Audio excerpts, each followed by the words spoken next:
नमस्कार मित्रों, अश्विनी सेज में आपका स्वागत है। मित्रों, आज चर्चा पुलिस भर्ती पर। 46,000 समथिंग की वैकेंसियां, 48 लाख आवेदक। उसके बाद सरकार का ये दावा कि देश में बेरोजगारी नहीं है, प्रदेश में बेरोजगारी नहीं है। आपको लगता नहीं विरोधाभासी है? दूसरे 48 लाख आवेदकों से फॉर्म भराई पे जो फीस ली गई उसका कैलकुलेशन कर लीजिए।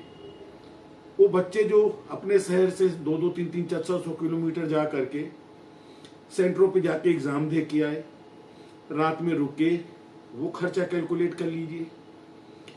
उसके बाद भी एक साइकोलॉजिकल प्रभाव, डर, पेपर लीक ना हो जाए, नौकरी पे स्टे ना आ जाए। एक मजाक चल रहा है।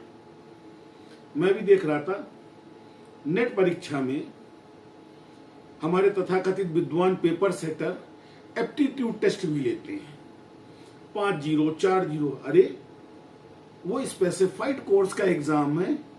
ये कौन सी अकलमंदी है कि प्रोफेसरों से आप 0 का कैलकुलेशन ले रहे हैं? कि आप इस योग्य हैं? क्या आप सब कुछ सर्वज्ञाता हैं? जहां जाइए एप्टीट्यूड टेस्ट। काहे का एप्टीट्यूड? करप्शन एक्सट्रीम पर है। हाँ, 100-200 रुपए का करप्शन खत्म हो गया है, 1000-2000 का बढ़ गया है। पहले हमारे कोर्ट में जो 20 रुपए चलता था 50 हो गया। अब रंगबाजी से 100 लिया जाता है। साहब बैठे रहते हैं, उनकी नजर भी जाती है, फर्क नहीं है। किस करप्शन खत्म होने की बात कर रहे हैं? नौकरियों का ये आलम, और सरकार पीठ ठोक रही, हमने बेरोजगारी दूर कर दी, 30 करोड़ लोगों को गरीबी की रेखा से ऊपर उठा दिया। क्या भद्दा मजाक है? स्टैटिकल डाटा दे दे करके तो 57 साल कांग्रेस ने भी हिंदुस्तान पर राज्य किया है। अगर आपने 30 करोड़ लोगों को गरीबी की रेखा से ऊपर उठा दिया तो ये तो बताएं कि उनकी कमाई प्रतिदिन की कितनी कर दी। मित्रों, एक मजाक चल रहा है हिंदुस्तान में। मजाक इसलिए चल रहा है कि हिंदुस्तान में मुद्दों की राजनीति खत्म हो गई। एक विकास की बात कांग्रेस करती थी, गरीबी हटाओ। एक विकास की बात भाजपा कर रही है। निसंदेह 5 ट्रिलियन इकोनॉमी हो रही है। याद करिए 2012-14 49% एफडीआई का विरोध था, 100% एफडीआई है। क्या कैरेक्टर है? तो क्या केवल विरोध के लिए विरोध करती थी भाजपा? जीएसटी का विरोध था, मैक्सिमम 18% पे आज 28% है। तो क्या केवल विरोध के लिए विरोध होता था? इसी आधार का विरोध था 2012 से 14 का। आप रेजिम देख लीजिए। आज हर चीज में आधार लिंक के अलग बात है, उसके बाद आपका खाता खाली हो जाए। कैशलेस इकोनॉमी है। अब भिखारी को भी देना है तो वो पेटीएम करेगा, क्योंकि पेटीएम एक कॉर्पोरेट है। कॉर्पोरेट को भी तो चलाना है सरकार को। जिस तरह जिंदल को चलाते थे कांग्रेस वाले, जिस तरह टाटा बिरला को चलाते थे कांग्रेस वाले, इनके 10 अलग हैं। और वो आपने हाल में देखा होगा, इलेक्ट्रॉल बॉन्ड। ये नहीं पूछ सकते, ये नहीं पूछ सकते किसने पैसा दिया, ये नहीं पूछ सकते।